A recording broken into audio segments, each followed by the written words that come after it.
नमस्कार दोस्तों, वेरिकोसील के लक्षण को घर बैठे कैसे पहचानें? ये एक ऐसा सवाल है जो बहुत सारे हमारे पेशेंट्स जो भारत होम्योपैथी में आते हैं उनका सवाल होता है।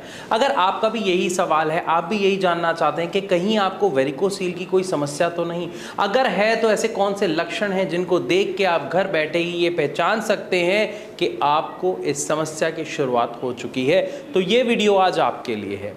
देखिए, सबसे पहले अगर हम बात करते हैं वेरिकोसील की, तो वेरिकोसील में जो समस्या आती है उसी से पैदा होते हैं उसके लक्षण। समस्या क्या आती है कि जो ब्लड फ्लो है वो प्रॉपर नहीं होता है, वहाँ पे रिफ्लेक्स क्रिएट हो रहे होते हैं। रिफ्लेक्स यानी आपका जो ब्लड है वो वापस आ रहा होता है, प्रॉपर ऊपर नहीं जा रहा होता।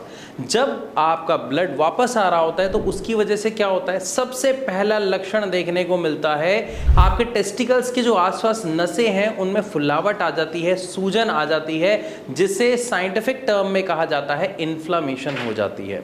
इसी के साथ साथ अक्सर अगर आपने कभी देखा हो कि आर्मी के, पुलिस के टेस्ट में जब आपका मेडिकल टेस्ट होता है तो स्पेशली आपके टेस्टिस को, आपके स्क्रॉटम को प्रेस करके देखा जाता है कि कहीं कोई दिक्कत तो नहीं। तो जब वो प्रेस किया जाता है, अगर प्रेस करने पर आपको बहुत ज़्यादा तकलीफ होती है, दर्द काफ़ी ज़्यादा होता है, तो ये एक लक्षण होता है वेरिकोसील की समस्या का।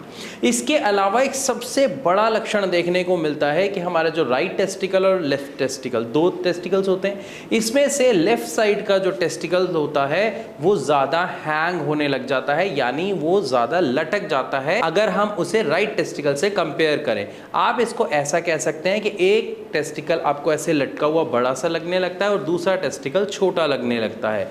तो ये एक सबसे बड़ा लक्षण होता है वेरिकोसील का। लेकिन ध्यान दें कि अगर आप किसी ऐसी जगह रह रहे हैं जहां गर्मी बहुत ज़्यादा है, या अभी जैसे गर्मी का मौसम है तो गर्मी की वजह से भी टेस्टिकल्स हैंग होते हैं, लेकिन एक नॉर्मल हैंगिंग में और एक एक्स्ट्रा हैंगिंग में फ़र्क होता है जो एक पुरुष बड़े आसानी से जान सकता है। स्पेशली अगर हम बात करें चलने में, बैठने में, ड्राइव करने में, बाइक चलाने में, आपको वो हैंगिंग और उस हैंगिंग से होने वाले डिस्कम्फर्ट को आप पहचान सकते हैं।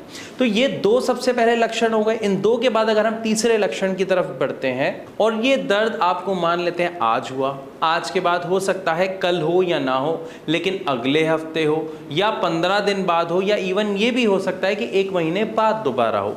लेकिन अगर ये प्रोसेस बार बार हो रहा है और धीरे धीरे इसका जो टाइम स्पैन है वो कम होता जा रहा है, तो ये एक बहुत बड़ा लक्षण है कि आपको वेरिकोसील होने के चांसेस काफ़ी ज़्यादा हो सकते हैं।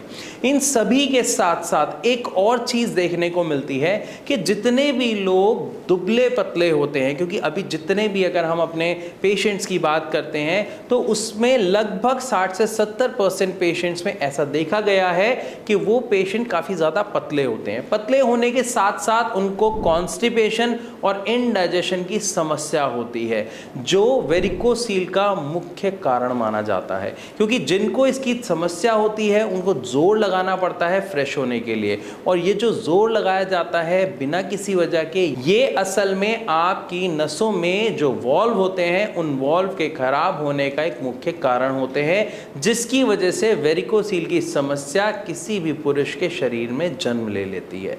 तो मैं आशा करता हूं इस वीडियो के माध्यम से आपको डिटेल में समझ आया होगा कि वो कौन से लक्षण हैं जिनको आप घर बैठे पहचान सकते हैं, देख सकते हैं और जान सकते हैं कि आपको कहीं वेरिकोसील की समस्या तो नहीं। फिर भी अगर आपके मन में कोई सवाल है तो आप कमेंट के माध्यम से अपना सवाल हम तक पहुंचा सकते हैं, या फिर अगर आपको इससे जुड़ी कोई समस्या है तो आप नीचे दिए गए नंबर पर कॉल करके अपनी रिपोर्ट्स को शेयर करके भारत होम्योपैथी के डॉक्टर्स से बात करके अपनी समस्या को बिना किसी सर्जरी के जड़ से ठीक कर सकते हैं। मैं आशा करता हूं वीडियो आपको पसंद आई होगी। अगर हाँ तो इसे लाइक ज़रूर करें। ऐसी और वीडियोस के लिए हमारे चैनल को सब्सक्राइब करना बिल्कुल ना भूलें।